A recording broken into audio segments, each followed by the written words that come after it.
Tragico incidente a Pederobba, 65enne in moto urta l'auto che lo precede e viene sbalzato in un fossato morendo sul colpo. Lo strazio della moglie, la rabbia del sindaco che dice questa strada è una pista di decollo.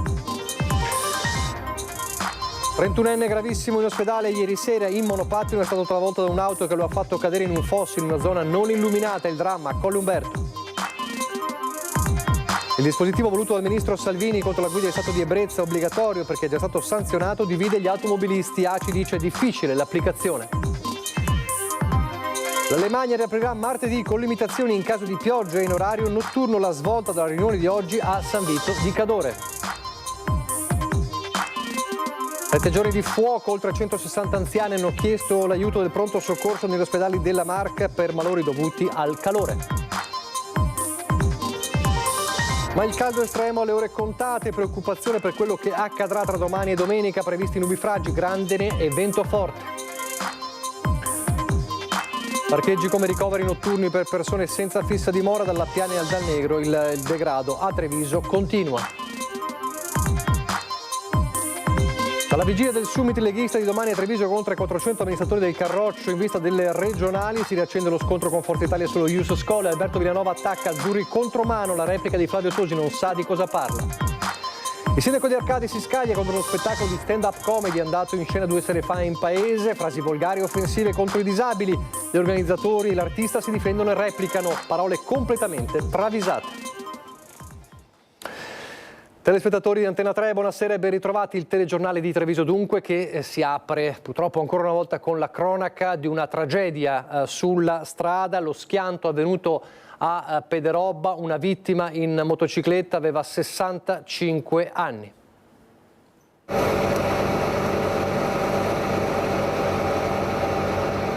Un istante e si compie l'ennesima tragedia sulle strade della Marca. La moto urta l'auto che la precede, il Centauro viene sbalzato e finisce nel fossato. Nulla da fare per il motociclista. Lungo via Valcavasia a Pederobba perde la vita Ubaldo Baldo, 65 anni. A dare l'allarme alcuni automobilisti che assistono al dramma. Sì, ero sul furgone e ho visto solo volare l'uomo e basta. Finire nel fossato? Sì, esatto, basta. Ha fatto un volo? Sì, il volo, adesso non so quanti metri ha fatto, però ha fatto un bel volo. Sì. E c'era la macchina, la Panda qui davanti? Era ferma in mezzo alla strada che doveva girare, dopo non so, non ho visto tutto quanto la dinamica. Davanti ai loro occhi lo strazio di un'altra vittima. Sul posto accorrono i familiari, le urla della moglie. Arriva il sindaco Marco Turato che conosce il 65enne. Famiglia conosciuta in paese, stimata, apprezzata, umile. E mi stringe il cuore vedere una vittima così sulla strada, mi dispiace. Un forte abbraccio a tutta la famiglia, soprattutto ai figli, l'amministrazione è vicina a loro in questo momento così tragico per loro. Stava rientrando dal lavoro? Si stava rientrando dal lavoro, purtroppo questa mattina avrebbe dovuto essere anche in un altro posto, tra l'altro mi diceva la moglie, per cui anche la fatalità ha giocato un brutto scherzo. Una tragica fatalità, secondo i primi accertamenti, il 65enne, originario di Cavaso del Tomba, ma da anni residente a Pederobba, stava percorrendo la strada, un lungo rettilineo, davanti una Panda che all'altezza dell'incrocio con via dei Castelli sembra avesse iniziato una manovra per svoltare. Un attimo la due ruote tocca l'auto e finisce fuori strada. Per il 65enne nulla da fare, soccorso anche il conducente della vettura trasportato dal suo M118 in ospedale. Le sue condizioni non sarebbero gravi. I due mezzi coinvolti nell'incidente sono stati messi sotto sequestro. Una strada pericolosa questa dove corrono, si lamentano alcuni cittadini, lo conferma anche il sindaco. È una pista di decollo questa strada qua. Ed è pericoloso non solo in questo punto ma in tutto il percorso dell'SP26, sia per la velocità dei mezzi, per gli incroci e anche e soprattutto per gli animali selvatici che la attraversano di notte e che tante volte ha portato anche a tragedie simili. Gli automobilisti transitano, rallentano a lato, sul fossato la moto, poco distante, il corpo di Ubaldo Baldo. Gli occhi della gente si abbassano, un'altra vittima, un'altra famiglia piegata dal dolore, un'altra croce sulla strada. Ed è in gravi, continua a essere in gravi condizioni il 31enne sbalzato nel fossato, era in monopattino alle 23 di ieri a Colle Umberto, travolto da un'auto condotto da un 24enne del posto. È successo in una via priva di illuminazione. Il 32enne di Ponte nelle Alpi appunto è stato sbalzato sul fossato. Immediata la chiamata ai soccorsi, sul posto si è precipitato l'elicottero notturno di Treviso Emergenza che ha trasportato l'uomo all'ospedale Cafoncello, dove si trova ricoverato in prognosi riservate, rilievi eseguiti dai carabinieri di Vittorio Veneto. E a proposito di sicurezza sulla strada, c'è in arrivo il cosiddetto Alcolock, il dispositivo voluto dal ministro Salvini contro la guida in stato di ebbrezza, ed è un dispositivo obbligatorio per chi è già stato sanzionato per questo reato, una novità che arriva a 7 mesi dall'avvio del nuovo codice della strada, ma che divide ovviamente gli automobilisti e le categorie. Sentiamo. Questo è l'Alcolock, dispositivo che impedisce all'auto di mettersi in moto se il conducente supera il tasso alcolico consentito, che su veicoli aziendali e per i neopatentati è 0, mentre su quelli di proprietà è di 0,5 grammi per litro di sangue. Dal 9 luglio è obbligatorio per chi vuole continuare ad utilizzare un'automobile dopo essere stato fermato e sanzionato per guida in stato di ebbrezza.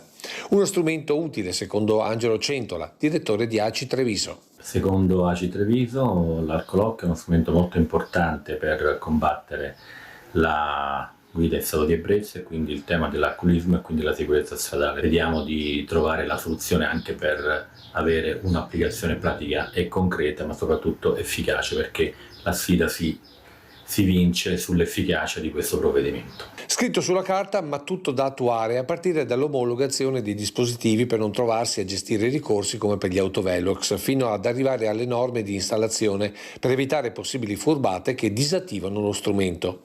Poi c'è il capitolo compatibilità, considerando che molte auto datate non potranno mai montare l'Alcolock. Una caratteristica del parco veicolare italiano, devo dire che in provincia di Treviso il parco veicolare è molto più giovane, effettivamente lo strumento è efficace a seconda della necessità di avere un parco veicolare molto più giovane, e devo dire che è una situazione da riflettere e da approfondire, perché sinceramente non possiamo fare delle soluzioni per fasce di categoria A o di categoria B, quindi diciamo che tutti gli automobilisti dovrebbero essere trattati, oppure dovrebbero avere le stesse opportunità. Un concetto che si carica anche del costo medio di acquisto e installazione del dispositivo, calcolato in non meno di 2.000 euro. Un investimento inevitabile per chi non può fare a meno dell'auto, anche se per l'ACI il vero investimento per tutti dovrebbe essere la prevenzione. Quindi prima di parlare dell'investimento io mi sento di dire agli automobilisti: cerchiamo di rispettare le regole, così tutti questi investimenti probabilmente ce li evitiamo. Quindi non beviamo prima di metterci al volante, cerchiamo di capire che quando dobbiamo guidare un'auto, soprattutto dopo una serata, dobbiamo essere sobri e parchi nel bere e nel mangiare. Un consiglio evidentemente da seguire sempre, come dice il direttore di ACI Treviso. A proposito di traffico, domani sarà una giornata da bollino rosso, domani e domenica sulla rete autostradale Alto Adriatico, quindi parliamo della A4, previsti oltre 200.000 transiti, il servizio della nostra redazione di Tele4 a Trieste. L'avvio dei saldi estivi, con anche la notte dei saldi a Trieste, sabato 5 luglio, il concerto del cantante Lazza a Lignano Sabbiadoro nella stessa giornata e l'esibizione delle frecce tricolori sempre sul litorale friulano, domenica 6, influiranno pesantemente sull'andamento dei transiti sull'autostrada A4 nel fine settimana. Previsto il passaggio di oltre 200.000 veicoli. In base ai dati storici e alle variazioni percentuali registrate lo scorso fine settimana, si prevede che nel solo casello di Latisana, fra entrate e uscite, transiteranno circa 65.000 veicoli tra sabato e domenica, a San Donà di Piave più di 40.000, a Palmanova quasi 30.000, tra ingressi e uscite verso le località turistiche e i grandi centri commerciali. Sempre in base ai dati storici delle code registrate, quelle che determinano i cosiddetti bollini, si prevede che sabato sarà la giornata di maggiore intensità del traffico e quindi maggiore probabilità di code, in particolare al mattino sulla tangenziale di Mestre e sulla A4, anche al pomeriggio in direzione Trieste, con il passaggio di più di 180.000 veicoli lungo la rete gestita da Autostrade Alto Adriatico.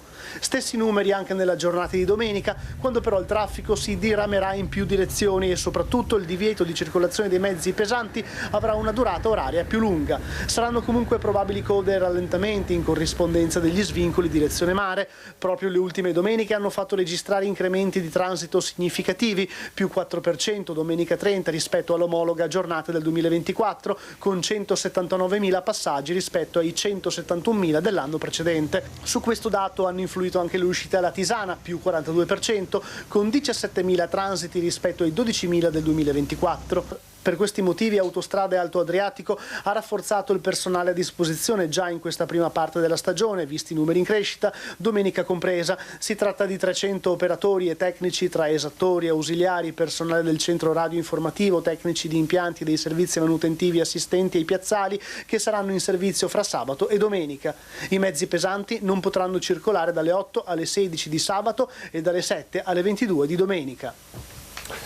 Ovviamente uno dei problemi che si verificano quando poi c'è molto traffico in autostrada e magari si sta fermi in coda è quello del caldo e dei disagi legati al caldo, anche se sappiamo che il caldo, lo vedremo fra poco, sta alle ore contate, insomma, perché ci sarà un weekend di cambiamento climatico anche con nubifragi e rovesci che mettono in allerta ovviamente tutti i comuni e la protezione civile, però resta comunque una temperatura per molti insostenibile. Allora torniamo nella Marca, torniamo a Treviso per fare un bilancio di una settimana letteralmente di fuoco in tutti i sensi dal punto di vista del pronto soccorso.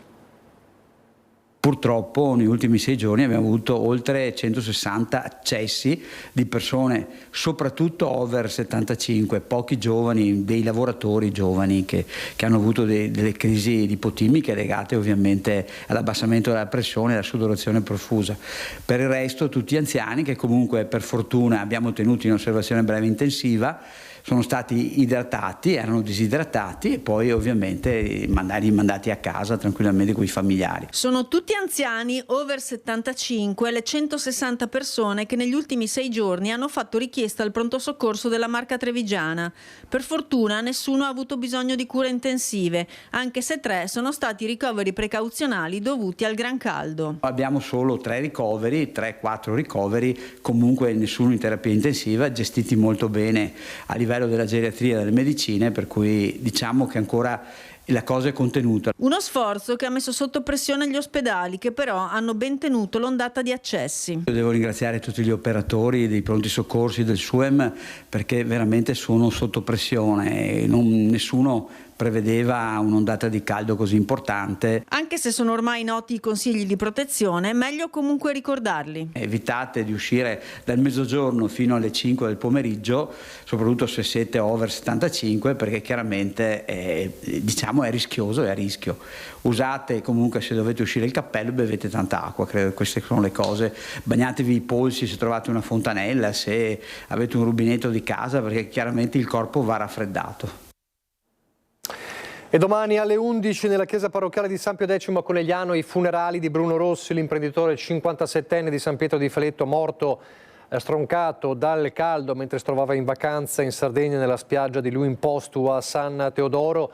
L'avevo raccontato in questi giorni, era entrato in acqua per fare il bagno quando è stato colto da un malore e purtroppo non c'è stato nulla da fare, la tragedia che si è consumata peraltro davanti agli occhi della moglie dell'imprenditore. Domani dunque l'addio a Conegliano alle 11 nella chiesa di San Pio X. Il caldo che influisce ovviamente anche il clima che influisce ovviamente anche sulla diffusione di malattie come la West Nile e intanto gli ospedali veneti che continuano ad avere bisogno di plasma. Veneto e Sardegna sono sorvegliati speciali per la West Nile, il virus che nel 15% della popolazione colpita può portare al coma. Veicolato dalla puntura delle zanzare, è stato individuato nella provincia di Venezia e in quella di Oristano.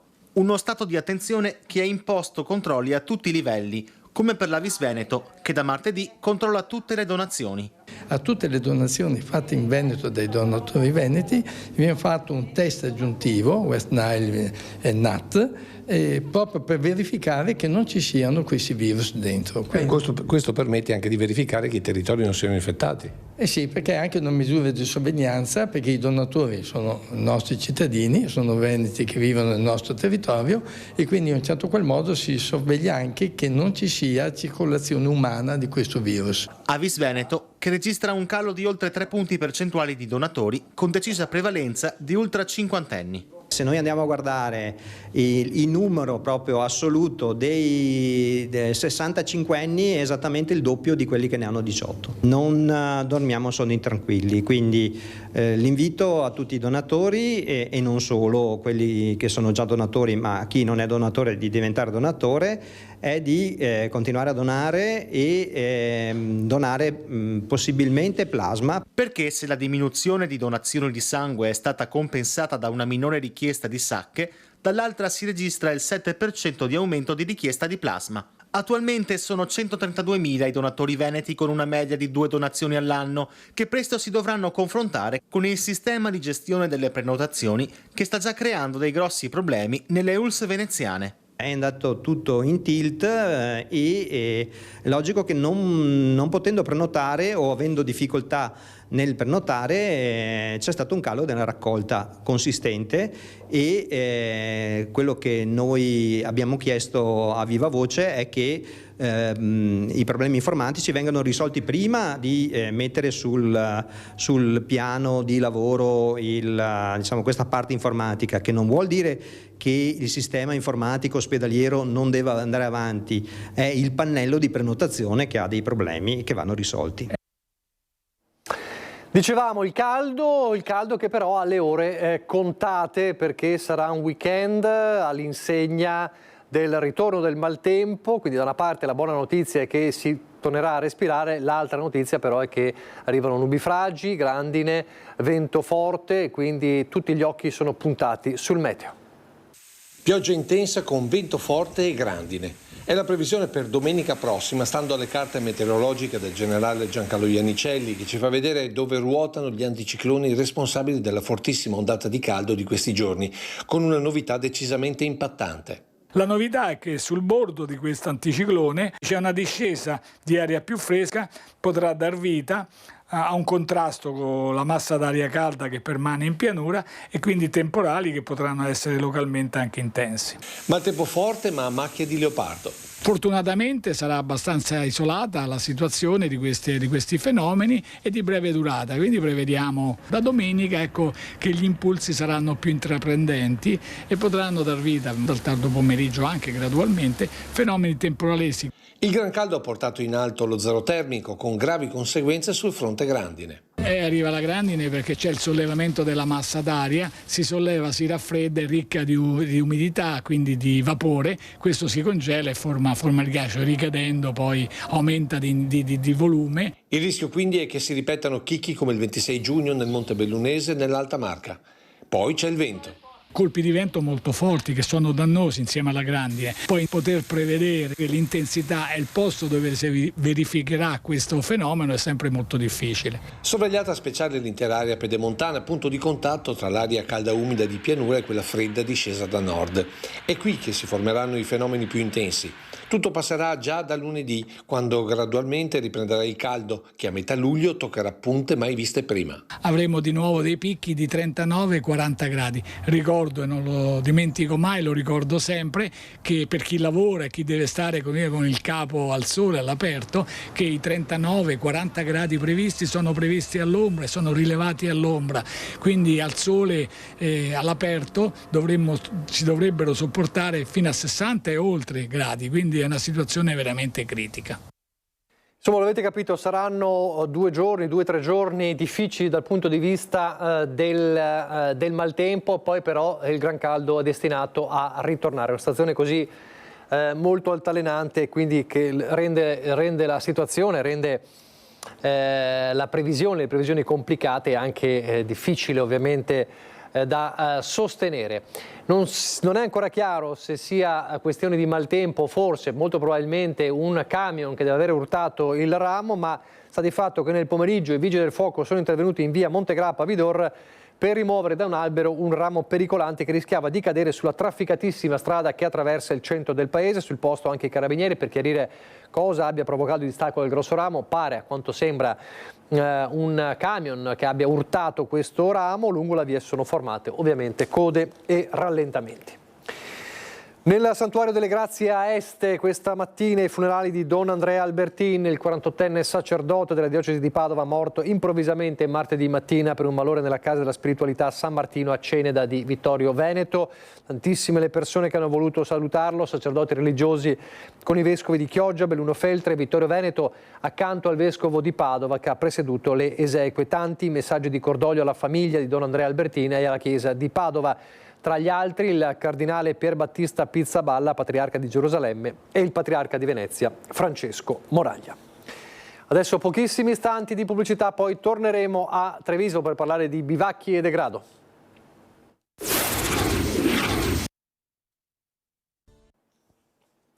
Rieccoci in diretta il telegiornale di Treviso per tornare a parlare di un tema che abbiamo affrontato già numerose volte, ma che è un tema che resta aperto: i parcheggi usati come ricoveri notturni per persone senza fissa dimora.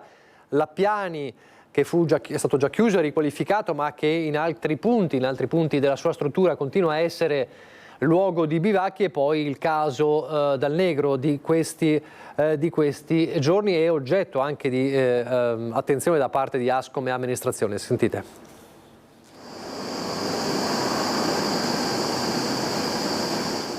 Nonostante l'appello dell'amministrazione, continua il degrado al multipiano di Via Venier. Gli ultimi 2 piani del Parc Dal Negro sono ormai da tempo diventati sede di bivacchi antigenici, spesso luogo dove si consuma droga, si pranza e si cena e si lasciano rifiuti ovunque, anche di carattere personale. Nei giorni scorsi sia il presidente di Ascom, Federico Capraro, che l'amministrazione comunale hanno invitato la proprietà a sporgere formale querela per ripristinare la sicurezza e il decoro urbano. Se comunque all'ultimo piano nessuno degli utenti ormai si avventura più per una questione di mera sicurezza, anche a piano terra le cose non sono del tutto tranquille. Qui qualcuno si è addirittura creato uno spazio personale con tanto di bicicletta presa dal bike sharing. Un problema serio che rimane presente anche al parcheggio dell'Appiani. Lo scorso anno venne chiuso per oltre 2 mesi, pulito, riqualificato e transennato, ma già qualche settimana dopo molti giovani senza fissa dimora erano già tornati con materassini e coperte. In questi giorni i giacigli sono piazzati all'ombra, ma di sera tra un albero e l'altro arrivano persone che trovano riposo tra le auto in sosta per la notte e se ne vanno la mattina presto, lasciando però rifiuti e sporcizia in tutta l'area. Una situazione che cerca risposte sia da parte dei cittadini che pagano quote e abbonamenti, sia da parte di un gruppo di persone fragili allo sbando che inevitabilmente cercano una soluzione stabile prima che sia troppo tardi. Domani a Treviso c'è un importante incontro, il Summit del Carroccio, che vedrà oltre 400 amministratori della Lega riuniti con il segretario regionale Alberto Stefani per dare il via alla campagna di fatto per le regionali e soprattutto mettere a punto il programma della Lega. È la vigilia di questo vertice che vi racconteremo domani a Treviso. Si riaccende lo scontro del Carroccio con Forza Italia.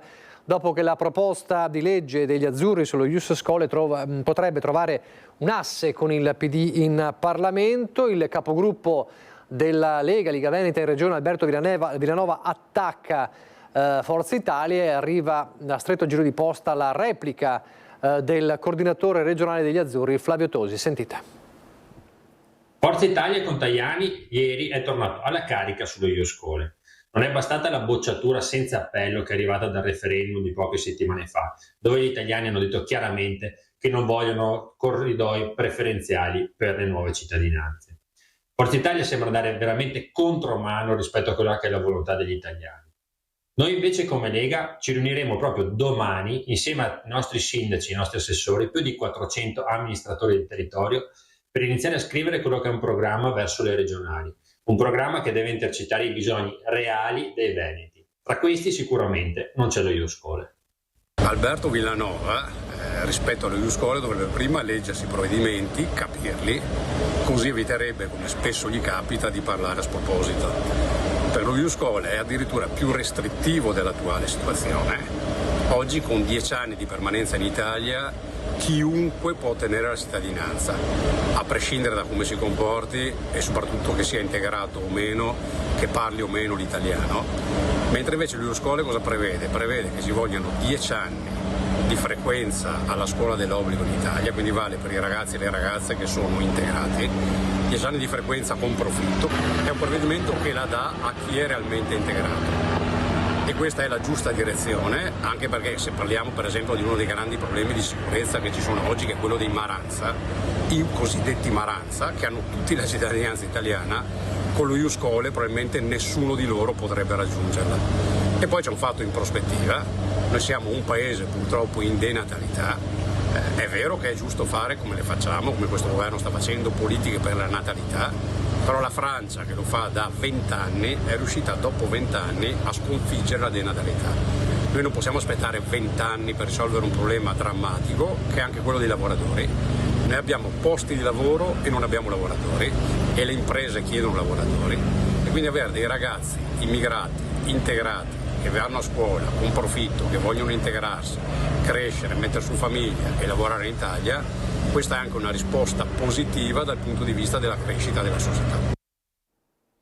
Resta dunque lo scontro e sicuramente se ne parlerà domani anche al vertice degli amministratori della Lega a Treviso, che vi racconteremo con Lucio Zanato e i nostri inviati. Adesso torniamo a parlare di sanità, sempre a Treviso. CGIL e UIL questa mattina in presidio al Cafoncello, sono i sindacati che non hanno firmato il nuovo contratto sanità proposto dal governo e ci spiegano perché protestano. Sentite.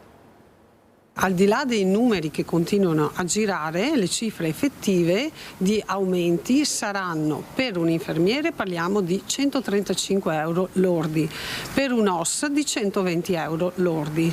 Quindi voi capite bene che queste cifre non sono sufficienti.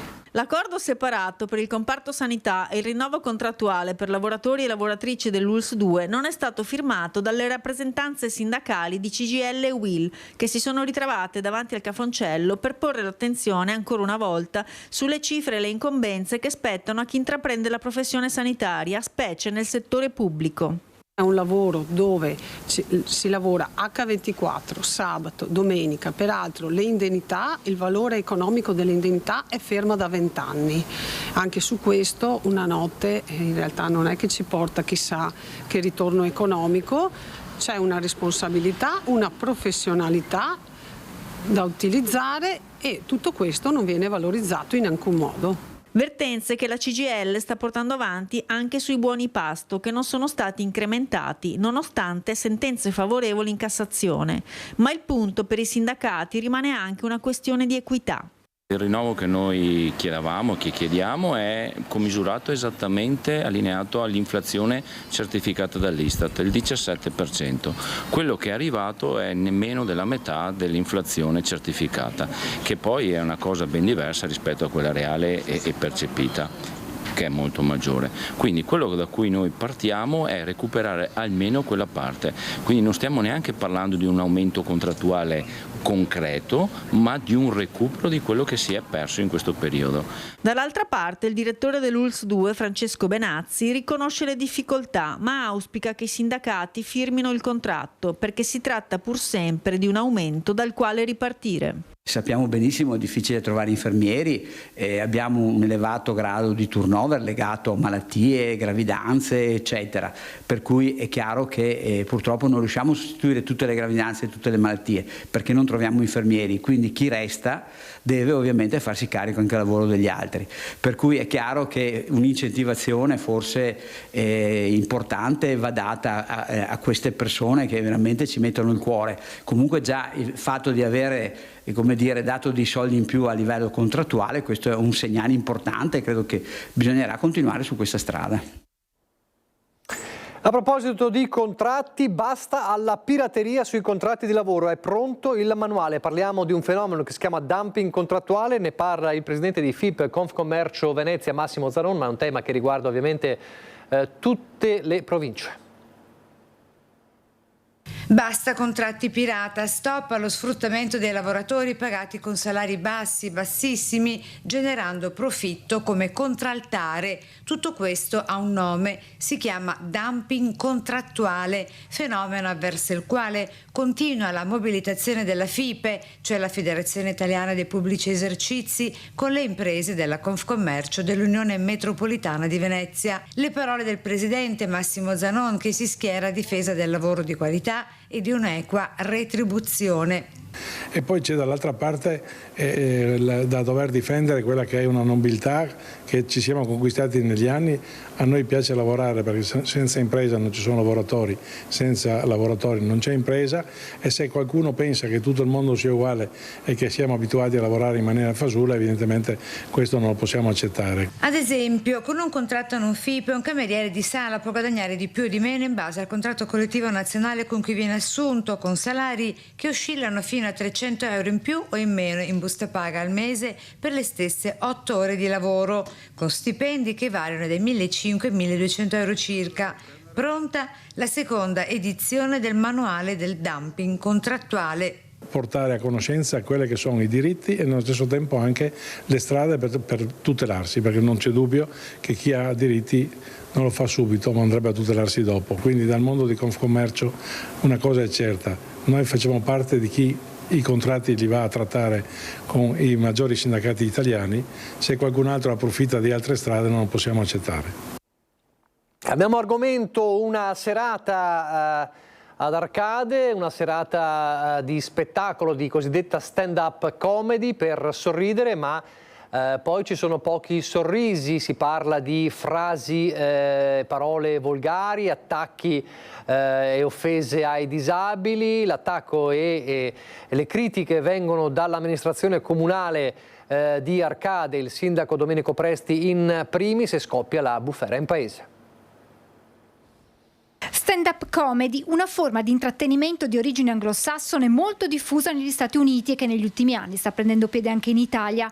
Uno spettacolo tra satira e comicità che tocca temi politici e sociali, spesso usando, proprio come prevede lo stile di questa forma artistica, un linguaggio forte.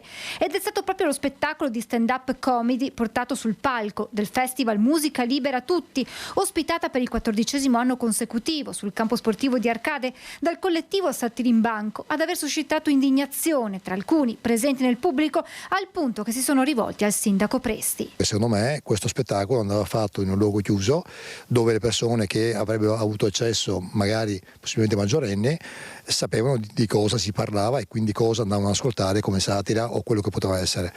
In realtà frasi esplicitamente sessuali e offese magari comunque persone comunque diversamente abili e quant'altro non credo che facciano parte di uno spettacolo che si possa proporre a famiglie e bambini appunto comunque presenti la sera qui, quindi questo è quello che mi è stato riportato dai cittadini. Per i contenuti e il linguaggio utilizzato, lo spettacolo, secondo il sindaco, andava riservato ad un pubblico di soli adulti. Se loro avessero preparato questo programma, l'avessero pubblicizzato e avessero scritto all'ingresso questa sera entrano solo i maggiorenni, potevano capirlo, nessuno forse si sarebbe indignato. Ma fatto così ha lasciato comunque molta indignazione e molto disappunto nella popolazione e anche nell'amministrazione comunque comunale. Dopo aver espresso la propria posizione con un post su Facebook, ora il primo cittadino di Arcade potrebbe prendere un'ulteriore decisione. Mi riservo il prossimo anno di capire se è ancora il caso o meno di patrocinare un evento del genere in base a quello che mi presenteranno, perché ribadisco, non può essere detto alle famiglie che sono qui prenditi, alzi e te ne vai via quando sono seduti con i loro figli davanti al palco. Questo dunque è l'attacco del sindaco, le valutazioni del sindaco di Arcade Presti, e poi c'è la replica degli organizzatori e anche dell'artista.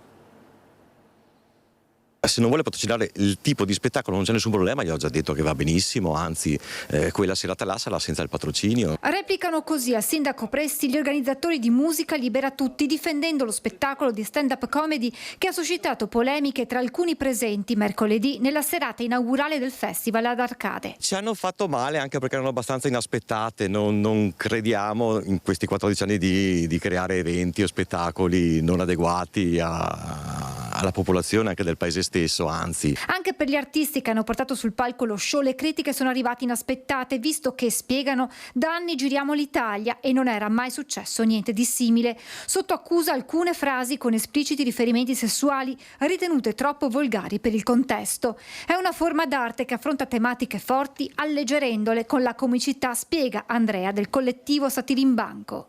Però sappiamo che è un tipo di linguaggio che ogni tanto potrebbe, come dire, sfociare nel un po' troppo, però comunque è una comicità che include. Noi non bersagliamo una categoria per denigrarla. Era un pre-festival senza area bambini come dichiarato anche sui social, sui volantini dappertutto e appunto non per i bambini in quel senso. Dopodiché, come l'ingresso è gratuito, anche alzarsi e uscire se non si è d'accordo con quello che si sente o con la musica, perché mi è capitato anche con se non piace la musica o quello che si sente, si è liberi comunque di alzarsi e uscire dal campo. Nel mirino delle critiche in particolare una frase sulla sindrome di Down scritta da Alessio Cabbia, un giovane del collettivo che da anni lavora a stretto contatto con ragazzi disabili e che ha chiesto ad Andrea di leggerla. Se ne parla troppo poco di trisomia 21, di sindrome di Down.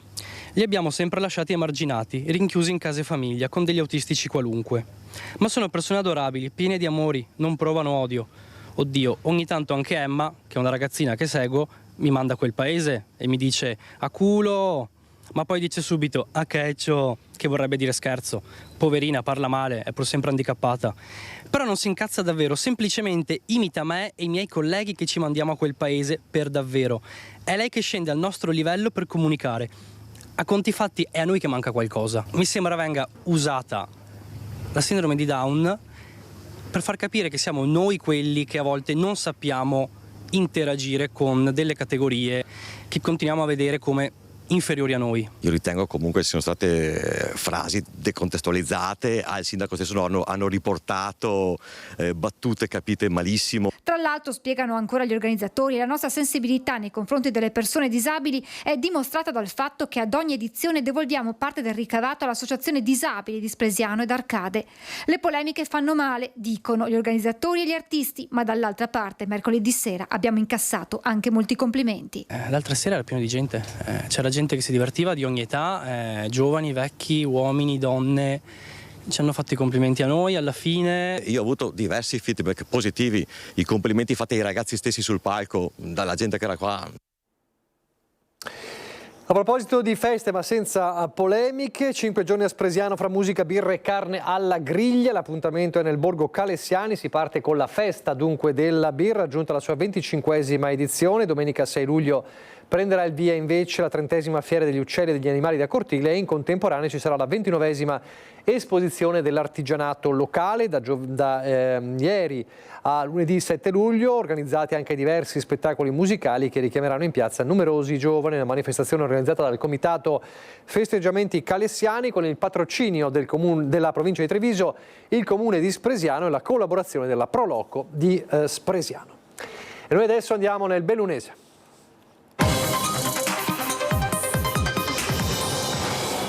E ripartiamo dall'Alemagna con una svolta importante di oggi. La statale di Alemagna riaprirà infatti martedì prossimo 8 luglio con limitazioni però in caso di pioggia e in orario notturno. E questa è la notizia importante emersa dalla riunione che si è svolta oggi a San Vito di Cadore, riunione fortemente voluta dall'assessore regionale Giampaolo Bottacin, in polemica con la decisione raggiunta invece ieri, lo ricorderete, di chiudere la strada per almeno 15 giorni. La statale 51 di Alemagna riaprirà il traffico martedì prossimo 8 luglio. Il contrordine è arrivato al termine di una lunga riunione che si è svolta a San Vito, che di fatto annulla la decisione assunta nelle scorse ore dal tavolo del CCS di chiudere la statale almeno per altri 15 giorni per consentire il posizionamento dei sensori sulla frana che scende da Croda Marcora. Impensabile, aveva detto l'assessore regionale Giampaolo Bottacin, che con il sindaco di San Vito, Franco De Bona, si è attivato per chiedere un nuovo, urgente incontro per valutare la riapertura della 51 dopo il sopralluogo del super esperto Nicola Casagli, professore ordinario di geologia all'Università di Firenze e referente della Protezione Civile Nazionale. È stato deciso che ci potrà essere una riapertura anticipata rispetto ai previsti 15 giorni iniziali, ovviamente però con la chiusura in caso di fenomeni meteo avversi ed eventualmente nelle ore notturne.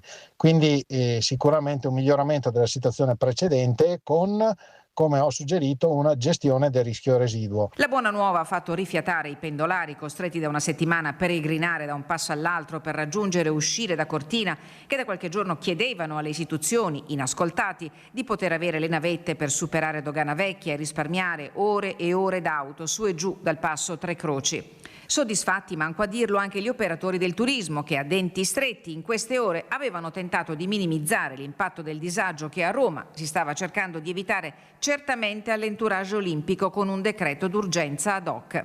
La decisione di riaprire la 51 ha perciò evitato che il problema diventasse anche di ordine pubblico.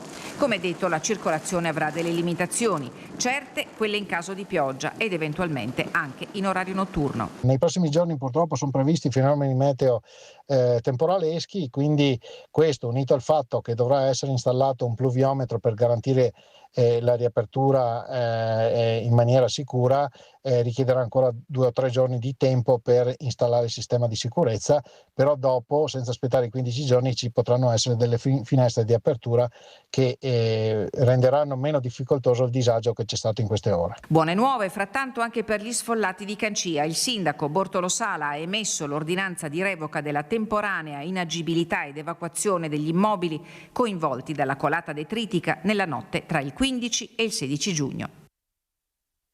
E arrivano buone nuove anche per il trasporto pubblico da e per le terre alte penalizzate dal nuovo orario estivo. I vertici di Dolomiti Bus, guidati dalla neopresidente Martina Morish, hanno accolto alcune delle richieste avanzate dagli amministratori locali e in particolare sulla linea 32 è stata introdotta una nuova corsa pomeridiana tra Santo Stefano, Padola e Danta. Sulla linea 35 è prevista una nuova corsa mattutina nei giorni feriali tra Calalzo e Villa Piccola. Potenziata anche la linea 50 e adeguato il percorso della linea 912, ora allineato all'assetto previsto per il percorso scolastico. Aggiornamenti migliorativi anche sulla Calalzo-Belluno, corsa posticipata nella fascia di mezzogiorno per consentire l'interscambio con gli utenti che arrivano dalla Val di Zoldo. Anticipata l'Auronzo-Calalzo delle 15:18 per garantire una coincidenza utile verso Santo Stefano. I lavoratori delle farmacie private ancora senza contratto, a Belluno oggi e Treviso martedì prossimo 2 incontri in prefettura. L'avvertenza riguarda circa 270 farmacie in entrambe le province.